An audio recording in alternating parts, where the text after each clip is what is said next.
We're going to get into more detailed conversations about privilege as we get into the activities and start sharing specific ways that you can facilitate the conversation. But to get started, I just want to give us a basic foundation for what privilege means.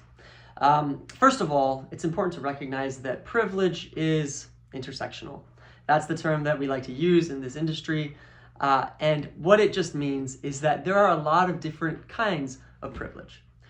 Maybe we talk a lot about racial privilege and how one group, at least in American society, how white people have more privilege than other racial groups. And that is something that is deeply rooted in our history with racism and with other kinds of discriminatory acts that have prevented immigrants from coming to America and fully integrating into society. But there are other types of privilege and discrimination as well. One of the most fundamental kinds of privilege is wealth, right? Economic privilege. This is a kind of privilege that influences the privileges of all of the other groups, whether it's race or sex or education level, whatever it may be.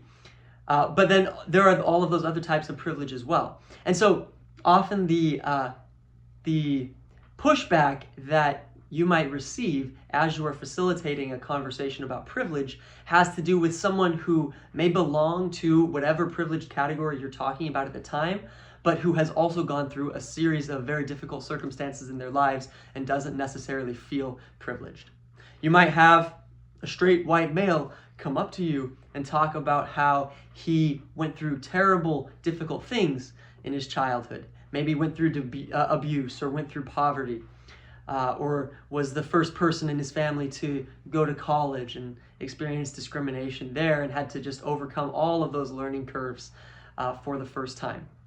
And you'll see that that's an intersectionality of privilege and discrimination, right? Where even though someone fits a lot of privileged roles, may have some kind of disadvantage also that in this conversation they fixate on. Now, this does not mean that they don't get some privilege from their race or gender or sexual orientation, but it does mean that we are more than one piece of our identity. And so when you're having this conversation, it's important to realize and to reiterate that this one thing does not define you. In fact, you get to choose how it defines you. You know yourself better than anyone else. You know the varieties of identities and experiences that you hold.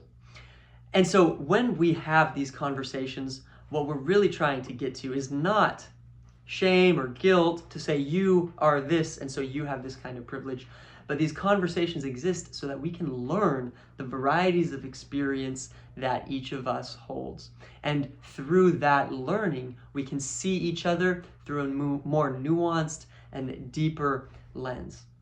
This is ultimately what it takes to have a productive, healthy workforce, to know each other, to know the things that hurt each other, and to know how to be a good host, to know how to be hospitable and polite to each other with the background and baggage that each of us brings to the workplace. Ultimately, conversations about DEI are not to point out who the problem is. They are to build a culture where everyone belongs. And that's what we're excited to teach you how to do during this course. Thank you for joining us, and I'm excited to get on to the practical lessons and applications that we have prepared for you.